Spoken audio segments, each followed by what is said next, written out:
Fallout Equestria, Origin Story, by Kkat, read by Forrest McGilvray.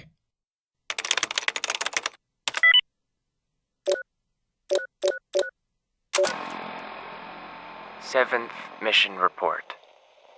This isn't going to end well. I never wanted to be here again. Tenochtitlan Basin, the Temple of the Quetzalcoatl Empress. The last time I was here, the cult of the Quetzalcoatl Empress had stolen the Griffin's goblet and were using it to summon forth the Dark Empress power, blanketed the entire basin with her dark magic before Awizodl started to make his move. I remember the fight on the rock bridge above the Kutengwa abyss. Somewhere down in the bowels of that horrible chasm is the Griffin's goblet, hopefully dashed to pieces. I remember seeing Quetzalcoatl's face in that black void, staring up at us, greedy, hungry, envious. I swore that I'd never come back to this temple. It's a cursed place. But then, I swore that I'd never return to the Tenochtitlan Basin when I declared my retirement. Yet, here I am, with a Roman legate hot on my tail. Why am I even here? What am I going to do? This isn't like one of my books. I can't just best the legate Jua and run off into the sunset while she waves a hoof and curses my name. That never worked in real life. I can't beat her into submission and turn her over to the authorities. She is the authority here.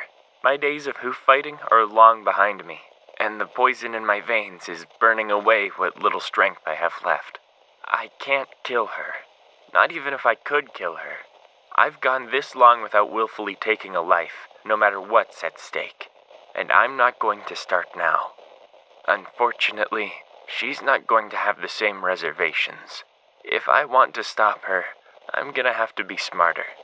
Face it, Jua and I are two old mares, well-seasoned, but way past our prime.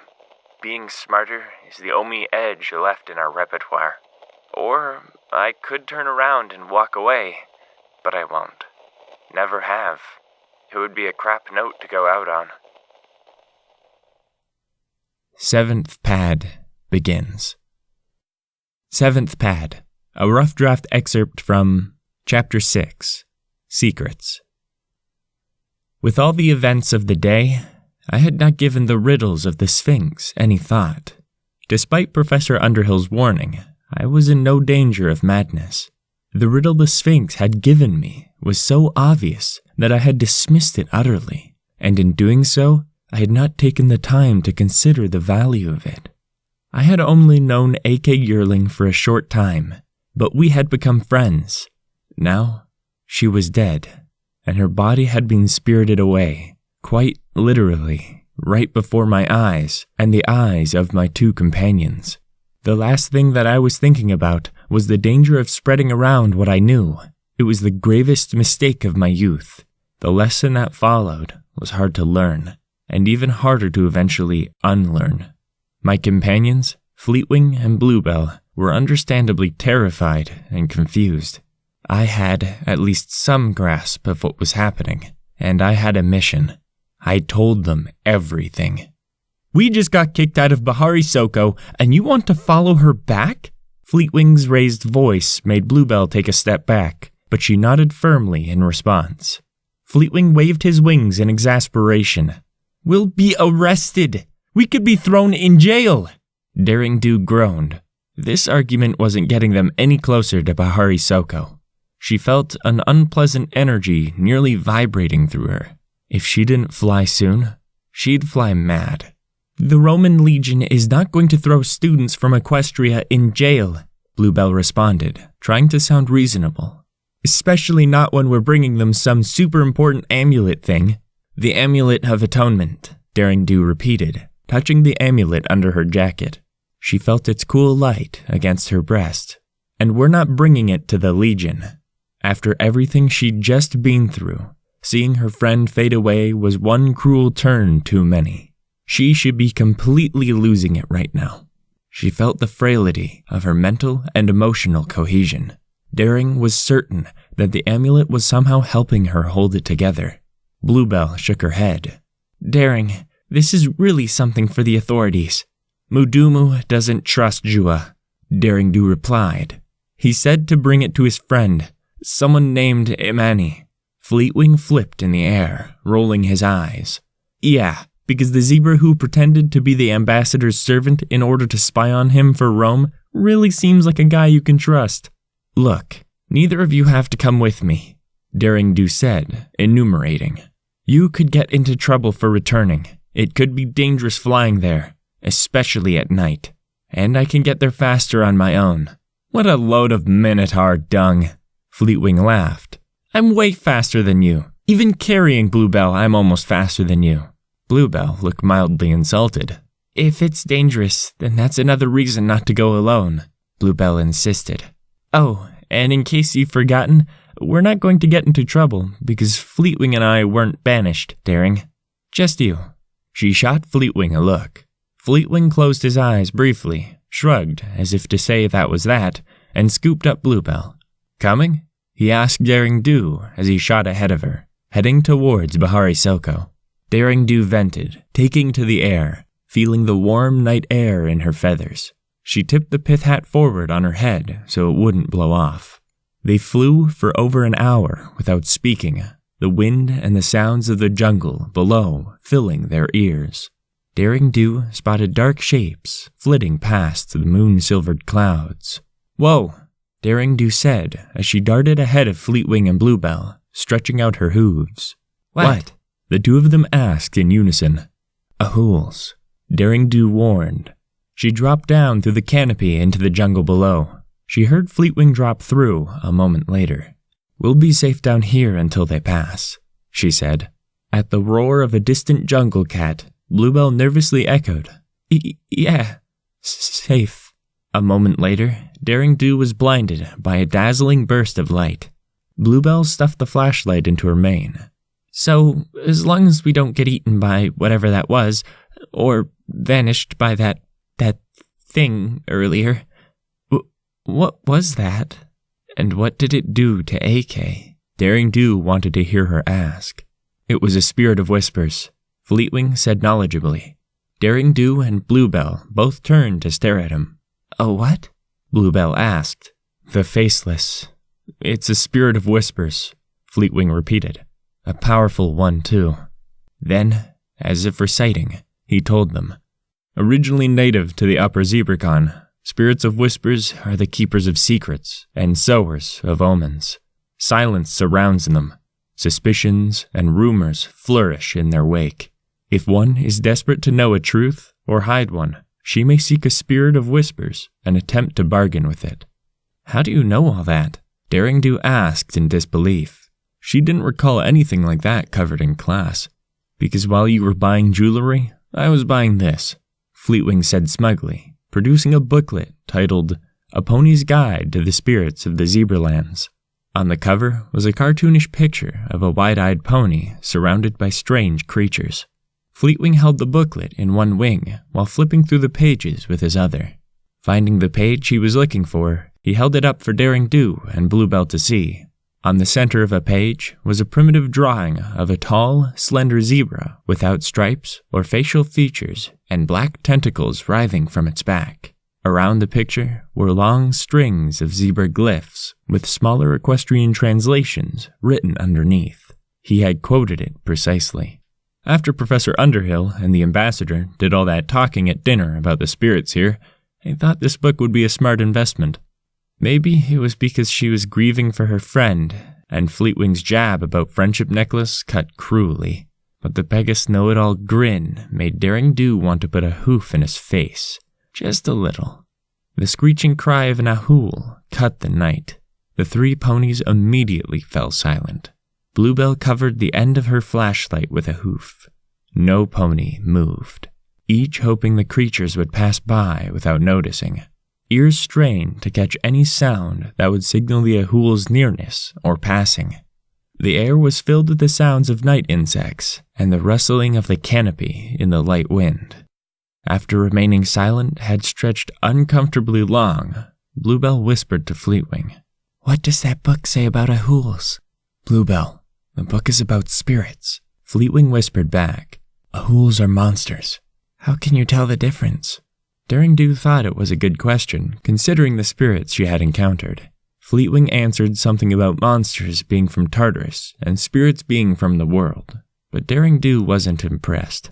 She was fairly certain that not all monsters were from Tartarus, and that didn't answer the question of how to tell them apart. First the Sphinx, she muttered to herself. Spirit of riddles, Fleetwing whispered informatively. Daring Do gave him a flat look, mildly annoyed that he couldn't see it in the darkness. Sphinxes are spirits of riddles, or at least a breed of them. Fleetwing elaborated in a low whisper, pausing briefly to listen for Ahools. Like the Faceless is a spirit of whispers. They're all categorized in the book. Musing, he added, like Pegasi, earth ponies, and unicorns, I guess. Different kinds of spirits, kinda like how there are different kinds of ponies. Daring Do shushed at him. Oh! Bluebell's hoof fell from her flashlight as she turned wide-eyed to Daring, asking, Did you get a riddle? Daring Do sighed and rolled her eyes. My value becomes lesser with each who knows about me. What am I? A secret, Fleetwing answered. Everyone knows that. Wow, if a Sphinx gave me that riddle, I'd feel cheated. Daring Do nickered. Honestly, she did feel a little cheated. What was the point of a riddle that everyone knew the answer to? Well, it is a classic, Bluebell offered. Professor Underhill's was better, Daring Do admitted, but it was just a variation on the theme. My value becomes greater with each who knows about me. What am I? Bluebell oohed. So maybe it's a 2-part riddle? Daring Do hadn't considered that. Lies? Fleetwing offered. Bluebell cocked her head to the side, pondering. Maybe. If it's like propaganda. But the more ponies know a lie, the greater the chance of it being exposed, right? Doesn't really fit, does it? Daring Do thought on it a moment. Truth? She offered. Fleetwing shook his head. What's true is true. It doesn't care how many people know about it. Daring Do sighed, staring at the ground resolutely. It doesn't matter. I just want to get this amulet to Bahari Soko, and then find a way to get AK Yearling's body back. Who? Bluebell asked. Wait, what's this about a body? Fleetwing demanded. Daring Do looked up sharply. What? Seriously? AK Yearling, she said slowly, barely reining in her anger. Ambassador Goldentongue's daughter? The girl whose body that Faceless took? When was this? Fleetwing asked, concerned. The ambassador had a goddaughter? Bluebell looked and sounded confused. Daring Do glared at them, her jaw working. She turned away, spreading her wings, to Tartarus with both of them. She was going to Bahari Soko alone. Daring, wait! Bluebell called out. Why? What was wrong with those two? Did they somehow not see what happened? No. Bluebell had definitely seen her carrying AK's body. Maybe they didn't hear that weird, headache-inducing memory talk that the Faceless had fed right into her brain. But they had to have seen what it did. Wait. Daring Do frowned, shaking her head and digging at the ground with her hoof.